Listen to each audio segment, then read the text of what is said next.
भूगोल तृतीय अध्याय कृषि पाठटी को पढ़ा पूर्वर आम बही दि जा गपटे शुणा पिलाए। गौतम सलमन और गुरुचरण दिने गाँ रास्तार जाऊ जाऊ पाख बिलर जड़े कृषक हल लंगल जमी चाष करुवार देखिले। से माने कृषक को पचारिले, भाई तुमे जमी रे कौन बुणीच? कृषक भाई कहिले, मो जमी रे धान बुणीची। ता पूर्वरु जमी को उर्वर करिवा पाई जमी रे सार देवी। गछ बड़ हेले धान फलिब ओ पाचिले अमल करिबी। पाखरे थिबा धान कल को नहीं चाउल करिबी। चाउल सबु शगड़े हेउ बा ट्रक रे नहीं हाटरे बिकिबी। तुमे घरे तुम माँ एही चाउलरू भात पिठा और आहुरी केते सुस्वाद्य खाद्य तैयारी करिबी। गौतम पचारिला, भाई तुमे ट्रैक्टर रे जमी चाष कल नहीं कहीं? शीघ्र तो चाष हो पारंता।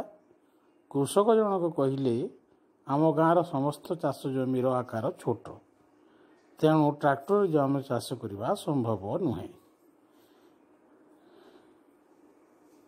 पिला माने कृषक भाई ठारू चाष विषय अनेक कथा शुणी खुशी हेले।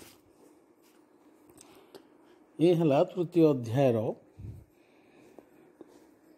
कृषि संबंध रे प्रथम रे दिया जाइतिबा एक गल्प। भूगोल तृतीय अध्याय कृषि पाठटी को पढ़ा पूर्वर आम बही दि जा गपटे शुणा पिलाए।